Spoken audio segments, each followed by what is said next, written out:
Hello mga idol! Gandang araw! For today's video ay ito yung mga panahon na nanulisik kami para sa aming Christmas party at kasama nga namin dyan si Ate Betty, pati si Pres, si Ate Nancy at ang kanyang mga anak. And then, ang una naming destinasyon ay pumunta sa Magbitang Warehouse.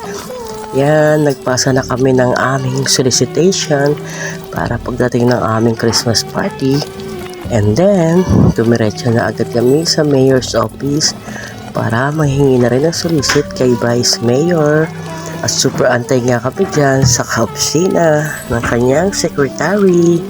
Ayan, napakalamig dyan mga idol, kaya ako ready, naka-jacket. Sila naman, lamig na, mabuti na lang. LG ang lola niya, ayan, bising-busy si Pres sa pagsi-cellphone. At dumiretso na nga rin kami sa plaza para antayin si Vice Mayor. Kaya naman kami pumunta sa plaza dahil nagkausap si Vice Mayor at si Pres na dito kami sumunod dahil nga special guest siya dito sa plaza dahil may payout yata dito ng senior citizen at ng tupad.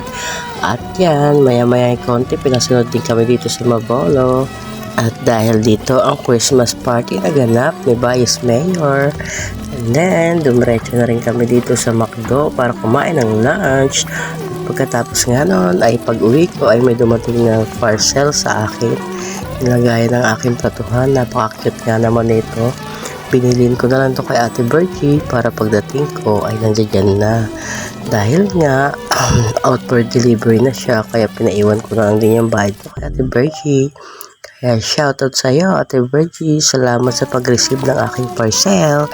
At dito nga ay nag-unboxing na nga tayo mga idol. Kaya lang naman ako nag-video para makita na talagang nakasarado pa yung parcel na to. Syempre, para kung may diferensya po ay may sisend natin sa seller. Kaya ayan, nag-video na ako mga idol. Alam nyo ba, hirap na hirap akong buuhin to. Mukha talaga akong ansya. Ang tagal-tagal bago ko siya nabuo. Kamot pa ako ng kamot. Kung nangangain lang to ng engot, baka kinain na ako. Sa tagal ko na to, talagang inis-isa ko kung paano siya buuhin kasi may manual naman siya. Kaya lang, di ba nga mga idol, pag first time natin ginawa, ay hindi talaga natin maintindihan. Pero sa huli, nabuo ko rin naman siya. Kaya ayan, iniisa-isa ko siya kung saan mga, para saan tong mga parts na to. Yan o, di ba kung nakikita niya, panaikamot ako. Diyos ko, ewan ko ba? Nagandahan lang naman kasi ako dito sa platuhan na to kasi nga parang ang social na tignan pero hindi naman po sa pagmamayabang ha, kasi tuwing nagkakabonus yung asawa ko gusto ko talaga bago ko lang maubos yung pera namin ay may nakikita ako kahit isang gamit dahil nga yung iba ay binayad na rin namin sa utang.